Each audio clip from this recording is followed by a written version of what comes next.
Olha, vai preso, não tem jeito. Todo o desenho político tá construído para isso, não é? Bom, se você for olhar o material disponível na denúncia, não é um material banal. Uhum. É sólido. E se você for olhar o histórico das condenações da primeira etapa de julgamento ligado a esse caso, que é a etapa ligada a 8 de janeiro, e pega lá as condenações, são os mesmos crimes. São os mesmos crimes. E de duas uma, ou a Débora dos Santos comandava o espetáculo e o Bolsonaro fazia parte do espetáculo, ou vão sugerir que o Bolsonaro comandava e ela era parte. Uhum. Então, se você considerar que a segunda hipótese é a mais provável e ela tomou 14 anos, é difícil imaginar que então ele sai pela porta da frente do Supremo Tribunal Federal depois de acompanhar um julgamento que o inocente. Não acredito nisso. Pois é. Não faz sentido. E ele tá tentando juntar tudo que dá para ir tentando. Por exemplo, uma das coisas que ele falou aqui para mim foi que ele acha que ele devia ser julgado pela primeira instância, por exemplo. Que é um troço que daria mais tempo e tudo mais. Porque no STF não tem para onde correr mais, né? Vai ser... Mas também o processo em si, ele tá lá e ele não tem o que fazer, não tem dispositivo para alterar isso. A gente pode discutir isso de várias formas. A gente pode discutir isso em teoria ou na prática. Uhum. Em teoria, a ideia de você julgar uma pessoa no Supremo é para proteger o cargo. Então ele não pertence mais ao cargo, ele não é mais presidente, assim como o Lula foi julgado em Curitiba, ele poderia ser julgado numa vara federal. Só que o Supremo se reuniu e discutiu esse assunto e tomou a decisão de que, ao contrário do que valia antes, quem era o ocupante do cargo, mesmo depois de deixar de ser, continua a ser julgado pelo Supremo. Então, você pode discordar dessa decisão, mas você tem o direito de discordar e o Supremo de decidir. E o Supremo tem o direito de decidir por último. Está escrito na Constituição brasileira. Então, a gente não tem que concordar com o Supremo Tribunal Federal. Aliás, na democracia, a gente pode questionar o Supremo Tribunal Federal. O que a gente não tem o direito é de descumprir uma decisão. O Supremo Tribunal Federal resolveu. A partir desse momento, todo mundo que ocupou um cargo e cometeu um crime e vai ser julgado no Supremo Tribunal Federal. Então, não é que ele é uma exceção, né? Agora, na lógica em que a Constituição foi escrita, na interpretação original, como funcionou por um tempo, era assim. Mas ele não pegou esse cenário. Então é Supremo Tribunal Federal. Aí não, então já que não é primeira instância, então que seja pleno, que seja o plenário. Mas não está previsto que é o plenário, entendeu? Então, de novo, é uma discussão teórica. A gente já conversou sobre isso aqui na última vez que eu tive aqui, para a gente conversar sobre o Supremo Tribunal Federal até. Uhum. A gente tem uma Constituição que o Supremo deveria defender e a gente coloca os ministros do Supremo lá segundo uma lógica que não é aleatória. O presidente da República indica, o Senado sabatina. Só que o Senado não sabatina. É verdade. Porque não quer sabatinar. Faz um serviço porco para puxar o saco. Porque desde Floriano Peixoto, nunca um ministro da Suprema Corte não emplacou. Jamais aconteceu. Só em Floriano Peixoto, que ele indicou médico, Barata Ribeiro e outros lá, aliás, rua no Rio de Janeiro. Desde então, todos, 100%. Nos Estados Unidos não é assim. Os caras dançam. Eles perguntam para ele, você fumou maconha na faculdade? Se o cara falar sim, ferrou. Se ele falar não e descobrindo que é mentira, ferrou também. Então não tem para onde correr. Às vezes o nome cai antes de chegar no Supremo, aliás, antes de chegar na sabatina do Senado. A sabatina do Senado lá dura dias. Aqui uma sabatina difícil dura horas, 15 horas, 16 horas. Normalmente dura muito menos. A ministra Ellen Grace, quando foi indicada, e ela passou por uma sabatina, o presidente da Comissão de Constituição e Justiça, José Agripino Maia, disse, a senhora não veio aqui para ser sabatinada, a senhora veio aqui para ser homenageada. Meu, para com isso, não é sério.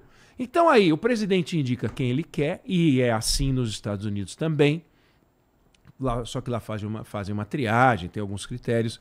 Aqui ele indica, e o Senado tem que sabatinar. Aí o Senado não sabatina. Aí as vagas são preenchidas. Não existe o movimento do sem toga. Nenhum deles invadiu o Supremo Tribunal Federal. Tentaram invadir foi no 8 de janeiro, mas aqueles 11 caras lá, eles podem ocupar aquelas cadeiras. E eles decidem. Aí a gente fica bravo. Mas por que a gente fica bravo? Os senadores estão bravos. Mas eles que botaram os caras lá, bicho. Por que eles não sabatinam esses caras direito? Então é um jogo meio esquisito. Aí ficam os caras, os senadores de direita, porque agora é o Bolsonaro que está na Berlinda, mas também já foram os senadores de esquerda, porque era o Lula que estava na Berlinda. Então é um negócio meio bizarro. 81 caras que brincam em serviço quando tem que decidir se vão ou não no plenário do Senado emplacar um ministro da Suprema Corte. Aí fica bravinho com o Alexandre de Moraes, fica bravinho com o Gilmar, fica bravinho com o... Por que botou? Não foi eu que botei? Uma vez posto lá, o cara vai ficar até 2040 e carambola. Então a gente precisava ter mais um pouco cuidadoso. Mais de seriedade do que com o presidente até. O presidente é 4 anos, talvez mais 4. O Bolsonaro ficou 4. Agora tem cara lá que vai ficar até 2043. É tempo. O Cristiano Zanin é novinho. O Alexandre de Moraes é relativamente jovem também. Jovem também. Então, vai fazer o quê? Nós temos que levar o jogo mais a sério, você entendeu? Tudo tem que ser mais a sério. A gente é muito... Não é brincalhão. A gente não leva a sério as instituições. A gente acha que é uma piada. Botar um ministro na Suprema Corte é uma piada. Não mandar homem para a Lua não é uma piada. Nada é uma piada. É uma meleca que deu agora que os caras não ficaram sem voltar 9 meses lá na NASA. Quando você vai fazer um negócio, tem que fazer com seriedade. Aí põe o ministro da Suprema Corte, depois a gente fica reclamando. Porque o Alexandre de Moraes... Porra, bicho, por que botaram o cara lá, meu? Vai catar coquinho. Ele não tem notório saber. Agora que ele não tem notório saber, que ele tá com a toga porque ele decide uma coisa que você não gosta, eu não vou dizer que ele tá certo. Não pode dar 14 anos para aquela Débora dos Santos. Não tem sentido. Agora, também não pode dizer o seguinte: que menina feia, leva uma chinelada, porque não pode. Não é assim também. Desculpa, não tinha criança lá. Não tinha bobo no 8 de janeiro. Todo mundo que foi para lá foi para fazer uma coisa que não se pode permitir. Então não dá para dizer, não, é só destruição do patrimônio. Eu acho que é mais. Agora, não dá para você pegar 2 crimes, tentativa de abolição violenta do Estado Democrático de Direito, tentativa de golpe, aí você soma, vira uma bomba atômica. Ela vai para 14 anos. Você entendeu? Você, quando comete um roubo num dia e um homicídio no outro, são 2 crimes. Mas se você faz ao mesmo tempo, é um crime, chama-se latrocínio. Não é possível que você não some os crimes e diga, vem cá, a tentativa de abolição não foi uma forma de você buscar o golpe de Estado? Por que que você soma? Dá uma diferença, põe uma pena menor.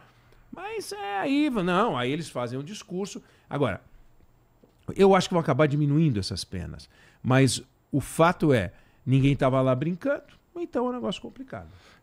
E o que o Bolsonaro tá pregando agora ultimamente é o lance da anistia para essa galera, justamente pegando no ponto de, foi exagerado e tal. Claro que uma anistia para essa galera significa uma vantagem para ele no julgamento bizarra, que é meio que é o motivo que a gente tá falando pelo qual ele vai ser preso, que é a galera que tá sendo julgada pelo mesmo crime foi condenada. Se a gente anistia essa galera, basicamente, ele pede para ele mesmo essa anistia, de certa forma. Bom, aí você precisaria ver como é... Primeiro que não vai ser julgado. Não vão votar essa anistia. Não vai ter anistia. Politicamente não tem espaço para isso, aparentemente. No atual momento a gente não enxerga espaço para isso. Agora, anistia para essa parte do 8 de janeiro não significa anistia para ele. Porque é uma coisa muito diferente você ser acusado de fazer parte ou você ser acusado de tramar. São coisas diferentes. A acusação contra ele é muito mais severa. Ele reuniu os comandantes do Exército, da Marinha e da Aeronáutica para conversar. Não foi a Débora dos Santos. É um pouco mais sério. A Débora, não estando lá no 8 de janeiro, não elimina as coisas que ele é acusado de ter feito no ano anterior.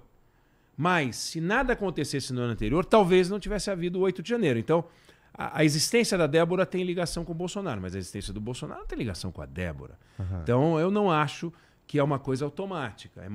Acho que é mais complicado do que isso, mas eu não vejo espaço para isso. O que eu enxergo, e você conversa com os políticos e tal, você vê que o Bolsonaro, e ele sabe, e os advogados sabem, vai ser condenado. Ele admite as reuniões e diz assim, eu só conversei sobre uma interpretação constitucional. Mas que interpretação constitucional? Teve uma eleição.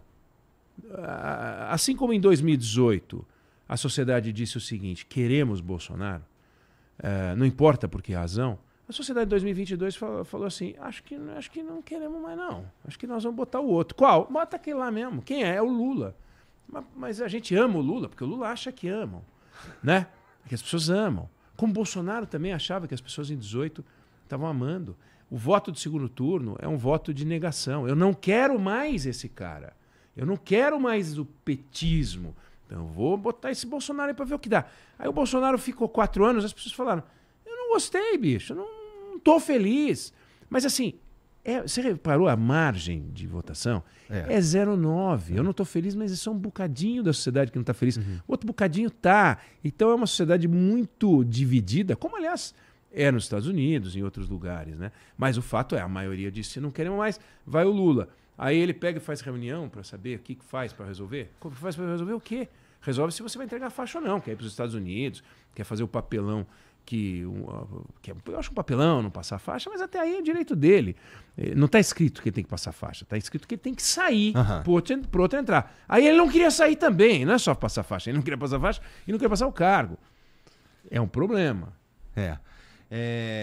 Mas assim, você acha que vamos lá, Bolsonaro preso, ele atiça essa pequena parte, essa pequena diferença que elege o PT, que elege o Lula em 22, começa a olhar as coisas de uma forma diferente? Será que a gente não agita?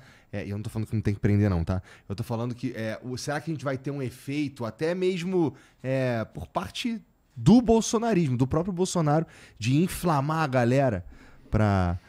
Você é Flamengo, eu sou São Paulo. Quando o meu São Paulo joga mal, eu não viro Flamengo. Verdade. E você não vai deixar de ser Flamengo, porque... Mas será que não tem o cara que fica assim, puta, é mesmo? Tem que estar preso. Mas o cara que fica assim, esse cara não ia votar no PT. Imagina um cara que vê o Bolsonaro ser preso e diz, agora eu me revoltei, eu ia votar no Lula e vou virar Bolsonaro. Quem é esse cara, bicho? Deve ter 4. Deve ter 4. E eles tiraram a camisa de força. Qual é o seu nome? Ele fala Napoleão. Mas qual? Bonaparte. Ah, tá, desculpa, eu não sabia certamente o seu nome. Ninguém é assim. O cara que é Bolsonaro é Bolsonaro, o cara que é Lula é Lula. O cara pode ser Lula pra caramba, o cara pode ser Lula por falta de alternativa, mas ele não será Bolsonaro se ele for um cara mais à esquerda. Existe isso, o cara mais à esquerda. Existe o cara mais à direita. Aí você fala, não, mas não existe uma sociedade que não é Bolsonaro e não é Lula? Existe. Existe. Ele pode ir de Bolsonaro para Lula e de Lula para Bolsonaro? Acho difícil. Acho que é um cara que pode querer uma outra alternativa. Pode acontecer. Mas acho pouco provável que o Bolsonaro sendo preso, surjam bolsonaristas que não eram defensores do Bolsonaro, né? Você pode ver manifestações. E aí pode interpretar que essas manifestações representam o surgimento de novas pessoas. Acho que não. Eu acho que pode ter gente que resolva fazer manifestação. Mas eu não consigo enxergar, assim como não aconteceu com o Lula, eu não consigo enxergar pessoas indo à rua em grandes paradas e mobilizações porque se o Bolsonaro for preso. Não consigo enxergar isso. O que eu consigo enxergar é as lideranças políticas que hoje ficam acanhadas, com medo de se manifestar e tomar uma bifa do Bolsonaro, porque o Bolsonaro preso, solto, é liderança. O Lula preso botou o Haddad no segundo turno. Pô, isso é sinal de poder. Imagina, o Bolsonaro também. O Bolsonaro pode não ser candidato, mas ele é um eleitor importante. Aí, quem é que vai ser? E o cara tem que ter coragem de chegar. Agora sou eu. Você falar isso, agora sou eu, ele leva uma bifa na orelha. O cara tem mais medo do Bolsonaro que dessa espada que está aqui em cima da sua mesa. Então, é verdade. Dá um medinho, né? Dá um medinho. Mas não é interessante que a gente está falando, Lula e Bolsonaro, e quando a gente pensa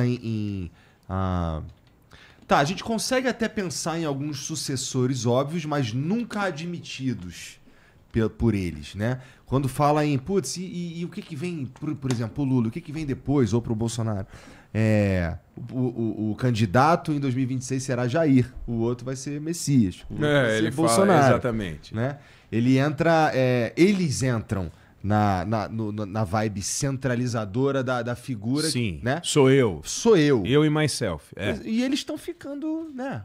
velho, tem uma galera que tá disposta a aparecer e a assumir esse lugar e tal. Mas por que, assim, como é que por que você acha que eles entram nessa de centralizar neles? Se você pegar, vai pro meio empresarial, o cara monta um negócio, ele não quer passar a faixa pro filho, sucessor. Vai falar com as empresas familiares e vai ver. O cara que montou um negócio fala se ele vê o filho brilhando e ele fica feliz da vida. Ele não gosta. Ele não gosta. Todo pai gosta do filho brilhando, mas calma. Se o filho começa a pegar a empresa e a empresa brilhar, ele não gosta tanto assim. O herdeiro político e o herdeiro empresarial não é a mesma coisa. Você criou o negócio. O Lula disputou a eleição em 89. Né? Ele começou esse game no mundo dele lá. Ele começou esse game em 89. Perdeu. Ao contrário do PSDB, que foi criado em poucos anos, estava na presidência da República, 5, 6 anos estava na presidência da República, o PT demorou, né? O PT é de 80, só foi se eleger em 2002. Então vai lá, faz uma eleição, perde. Aí depois você não teve eleição, você não teve final, você teve pontos corridos. 94, 98 foi pontos corridos. Não teve uma final. O Fernando Henrique ganhou 94, ganhou 98 e o Lula ali, tentando, não conseguiu. Aí quando ele vai para 2002, bicho, ele entra e não sai mais. Ele só faz final, fez 89. Aí ele faz o final, ele ganhando, botando a Dilma ganhando também, e só perdeu uma. Ele só perdeu uma final. Com um poste, bicho.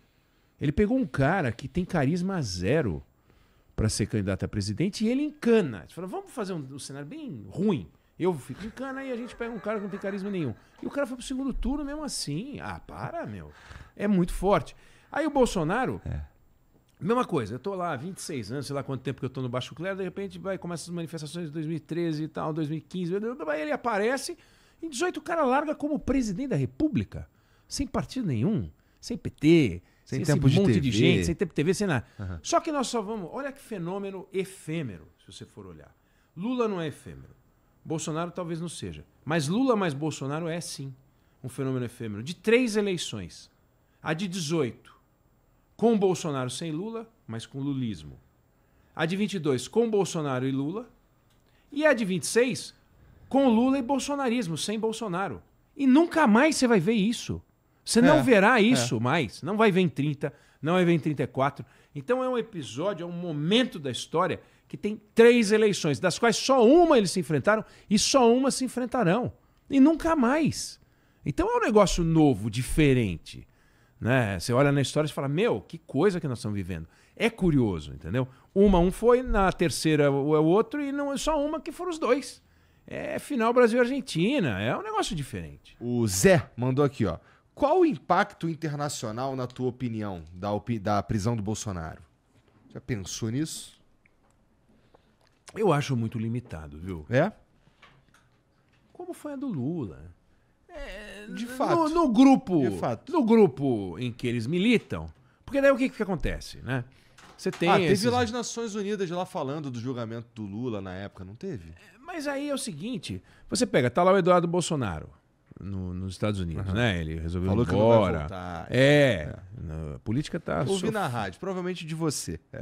Não, e aquela história, foi pra lá porque tava com medo de ser preso. Não sei de onde ele tirou isso, mas tudo bem, foi pra lá. Então ele vai fazer uma mobilização, e aí tem essa liga de direita, aí vai ter gente escrevendo, e aí vai... Mas não acho que é relevante. Como também não foi o Lula. Não, é uma coisa interna. As pessoas falam, sei lá o que esses caras fizeram. É que nem agora a Le Pen. Né? A Le Pen ficou inelegível. Não pode disputar a próxima eleição. Vai ter alguém aqui que vai fazer um discurso no Congresso Nacional. E aí vão pegar esse discurso e vão mostrar lá, dizendo em todos os lugares do mundo, em Kuala Lumpur, e também no Brasil, em Bogotá, e também em Roma. É irrelevante, meu. Não muda nada. Pouco importa o que lá fora vão dizer. Que diferença vai fazer? E você que tá assistindo esse vídeo aqui no Talk Flow, dá pra você virar membro, cara, do Flow agora. É um botãozinho do lado do botão de se inscrever. A gente faz um programa semanal só pros membros. Olha! Então fique esperto aí. Se quiser virar membro, tá bem aqui do lado. É mó merreca, custa menos de R$8, irmão.